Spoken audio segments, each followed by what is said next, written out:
Ito guys, may gagawin tayong isang Poco F3. Ang problem nito ay deadbot. So dito susubukan natin paganahin.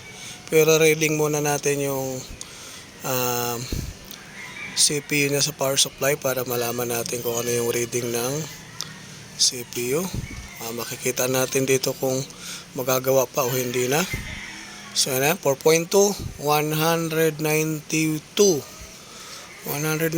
guys. So ibig sabihin pwede pa ito 193. Pwede pa ito magawa.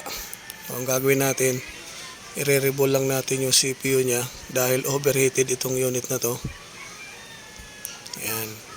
Pag naka hyper OS, yan ang problema guys. Ang sabi kasi na may-ari, nag-upgrade lang daw siya ng version. Ang problema, bigla na lang daw nag-hang tapos namatay na. So kadalasan po, suggest ko lang, mapapayo ko lang sa mga naka-Poco, halos lahat ng Poco, Xiaomi. Isa lang po yung lumalabas, yung nagkakaroon po ng ng deadbot. So pag in-update po natin, nagkakaroon po ng deadbot. So iwasan nyo po na i-update kasi puro po sablay talaga lahat. Sayang po, wag na pa kayo mag-asam na mataas ang version kasi pag mataas ang version, lalong namamatay yung unit. So dito ang gagawin natin ay wala tayong ibang gagawin kundi tatanggalin lang natin yung CPU para mabuhay. Bubuhayin lang natin siya. I-re-reball natin para bumalik sa normal yung pinaka power. Kasi pag yung gagawin nyo guys, masuggest ko lang sa inyo guys, para hindi na bumalik yung sira, ang gagawin nyo, pag nabuhay yung unit, i-downgrade ninyo para hindi na siya bumalik. O kaya yung mga naka-Poco, hanggat hindi pa namatay yung unit, huwag nyo nang paabutin na mamatay pa yung mag-deadbot pa yung unit ninyo. Kung ang version na nasa version 13, i-downgrade nyo ng 12 para hindi na siya mag-deadbot.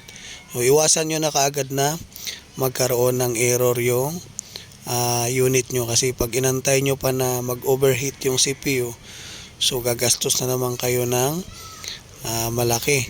So sayang. So hanggat hindi pa namatay yung unit, yung version kung nasa 14 o 13, i-downgrade nyo na para hindi na mag-overheat yung pinaka-unit. So laging iwasan na magkaroon ng error. So ito yung mga huling option lang kasi natin. Pag nabuhay, dina-downgrade na lang to para hindi na babalik yung error. Maraming tatanong sa akin pag ang unit daw ni reball at nabuhay, magno-normal pa ba? Yes, magno-normal pa talaga yan. Ang gagawin nyo lang ay i-downgrade para hindi na maulit, hindi na siya mamatay. Kasi pag buhay yung unit at the same version pa rin, yung MIUI niya, mataas ang version, wala rin mangyayari. Papatayin at papatayin pa rin yung pinaka unit mo. So sayang din yung gastos mo pag ganon. So hanggat maaari, kung ano yung version ngayon, kung halimbawa naka 14.0.8 na siya, so gagawin niyo ng 13. Kung kaya pa, tapos ng 13, tapos kaya pa ibaba ng 12, mas maganda. So yun yung maganda, yun yung magandang solusyon para hindi na magkaroon ng error yung pinaka-unit ninyo. So sa akin ay payo lamang. I hope na makatulong sa inyo guys. Kasi sayang talaga, ang laki ng gastos. Ang mahal ng cellphone, ang mahal ng bili mo, tapos masisira lang dahil lang dun sa update. So hindi maganda yung kinakalabasan dahil kaya ka nga bumili ng unit para tumagal.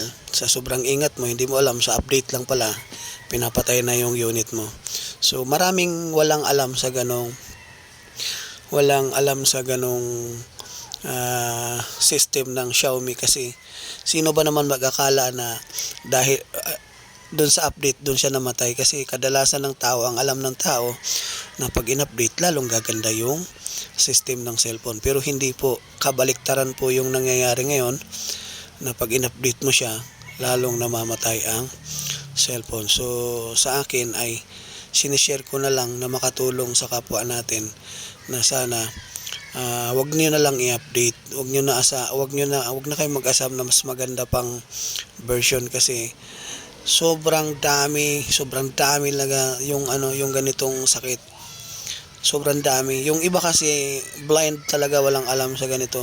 So tayo ang nakakaalam ng mga ah, ganitong sakit. Kaya sineshare ko talaga na sana makatulong na wag na kayo mag-update pa na hindi masira yung cellphone. Yun lang po. Sana, I hope na malaking tulong sa inyo, sa mga kapwa ko Pilipino na may mga ganitong unit. So ako technician ako guys, pero pinapayo ko pa rin kung ano yung maganda na hindi mapapahamak yung cellphone. Sayang kasi yung iba kasi nag-ipon ng pera na lalo pag mga estudyante na gusto magkaroon lang ng magandang cellphone, tapos sa update lang doon na namatay. So sayang yung ano. Kaya sana makatulong yung sinabi ko na wag nyo na lang i-update para maiwasan. Madalas yan nangyayari guys sa mga gamer kasi yan ang nag-aasam talaga na mas maganda ang version, mas maganda ang takbo ng unit, pero hindi yan ang nangyayari dahil ang Xiaomi at saka iPhone halos the same lang sila. Sumali na rin yung Samsung.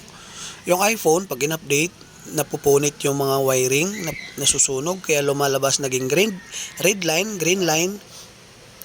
Ang Samsung naman S23 Ultra ay ganun din, kakaroon din ng guhit-guhit yung mga LCD. So ang Xiaomi, ang nangyayari sa Poco, Xiaomi, isa lang naman yan. Sa Asus, ROG 3, ROG 5 yan, dalasan nagkakaroon ng error at saka black short ay yung pinaka CPU nag-overheat. So doon nagkakaroon tayo ng malaking problema. Pag ang CPU nag-overheat, kadalasan na mga application hindi gumagana. Yun po yun. Una, camera, pangalawa, music, tapos display, tapos naglalag na siya. Yung ibang application hindi na mabuksan. Yun po yung mga cost ng overheating. So malaking tulong yan kung maiwasan ninyo. At least hindi na kayo gagastos ng malaki. So magagamit nyo pa ng maayos yung unit nyo kahit mababa ang version, pero hindi umiinit yung CPU. So ito po yung laging error sa ano, kasi nakakaawa talaga yung mga taong walang alam, na lalo pag mga estudyante nag-iipon lang. So nakakaawa, kaya ko pinapayo ko lang talaga yung ano yung tama, para at least aware kayo doon sa mga bagay na hindi pwedeng galawin. So I hope na makatulong yung ganong ano lang, tips lang, ano lang, basic tips lang yan guys. Sana hindi nyo na ma-update yung unit ninyo para hindi magkaroon ng error. So ito lalapag na natin para ulit mabuhay.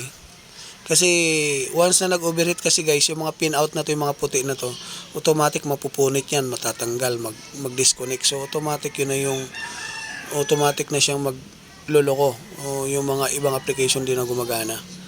So yun po yung ano, yun po yung nangyayari.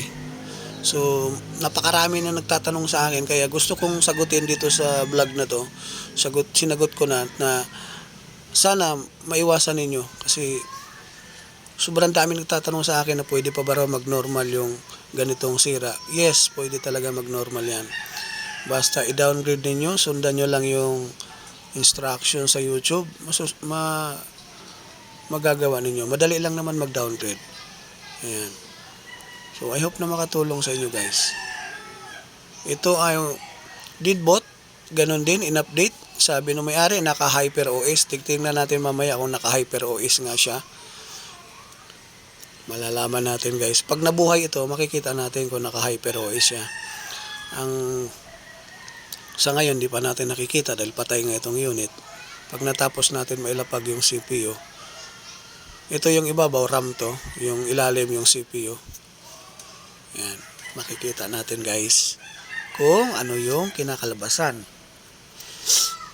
Yan. Madalas din nagkakaroon ng error yung RAM. Nagkakaroon ng error pag lumubo siya, nagkaroon ng punit, nagiging black screen.